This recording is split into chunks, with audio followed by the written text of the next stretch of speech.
All right, so today we're going to be looking into something that's causing a bit of a stir online.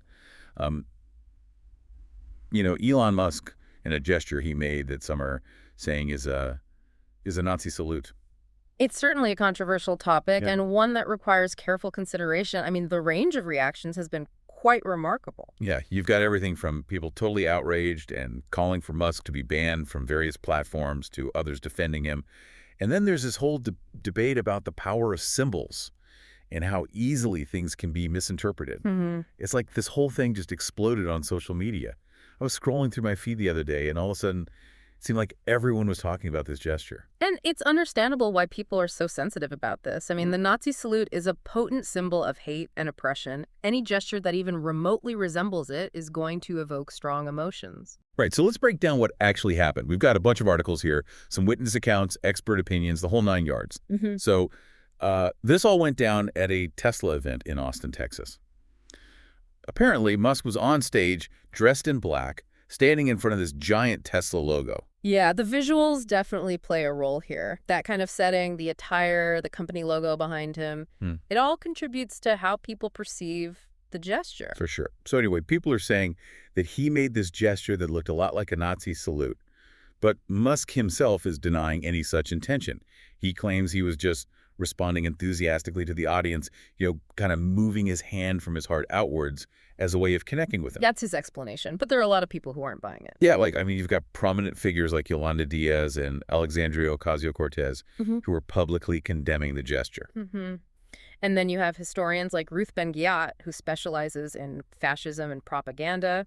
She's calling it a blatant Nazi salute and arguing that it's offensive, unacceptable, and potentially a sign of extremist sympathies. It's interesting how even organizations dedicated to combating hate speech are grappling with this, like the Anti-Defamation League, for example. They initially defended Musk, saying it was probably just a clumsy gesture in the heat of the moment. But then their former national director comes out and strongly condemns it, calling it a Heil Hitler salute. So even within the ADL, there's disagreement about how to interpret this. It's a really tricky situation because you have to weigh intent versus impact. Like, even if we give Musk the benefit of the doubt and assume he didn't mean it in a hateful way, can we ignore the fact that a gesture looks a lot like a Nazi salute? Right. And what kind of message does that send, regardless of his intent? It's a really tough question, and one that's got people talking all over the world. Absolutely. So let's dive a bit deeper and see what kind of impact this whole thing has had. Okay. I mean, we've seen some pretty strong reactions already. Yeah, some Reddit communities have banned links to X. Formerly Twitter. Yeah. It's their way of protesting. It's quite a statement. And then you have European political parties calling for Musk to be banned from entering their countries. Wow. That's pretty serious. Yeah, it's clear that people are genuinely concerned about this. And they have every right to be, especially when you think about the historical context. I mean, Nazi imagery is incredibly sensitive, and any association, even if unintentional, can cause a lot of pain and anger. That's like a visceral reaction, right? Exactly. Because it taps into this collective memory of a really dark chapter in human history. Hmm.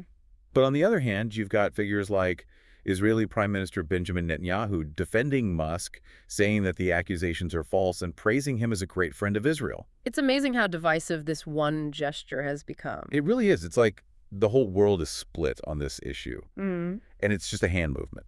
Right. But it sparked debates everywhere, from social media to international politics. I think it's because it touches on so many different things. Freedom of speech, the power of symbols, historical trauma, the role of social media in shaping public opinion. It's a lot to unpack. It really is. What I find particularly striking is that we're talking about Elon Musk here. Yeah. I mean, he's not just anyone. He's one of the most influential figures in the world. Exactly. He's got this huge platform and millions of followers hanging on his every word. Yeah. So when he does something like this, it inevitably gets amplified. And people are going to interpret it in different ways based on their own pre-existing views of him. Right. Like, some people already view him with suspicion because of some of his past statements and actions. Mm-hmm. Like promoting conspiracy theories or engaging in divisive rhetoric. So for those people, this gesture might be seen as confirmation of their fears.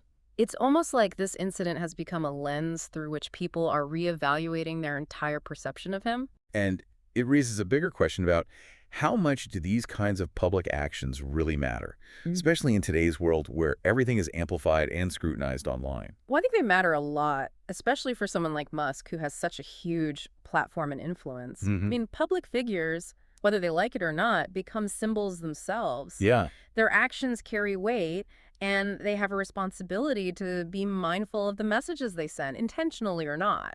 It's like that saying, with great power comes great responsibility. Exactly. This situation really highlights how even seemingly small actions can have huge unintended consequences, especially in our hyper-connected world where everything is instantly shared and analyzed. Yeah, it's something we all need to be aware of. What I find particularly interesting is, What's interesting to me is how this has sparked this wider conversation about symbols, and how easily they can be misinterpreted. yeah, it's like this whole thing has become a cautionary tale for the internet age, right?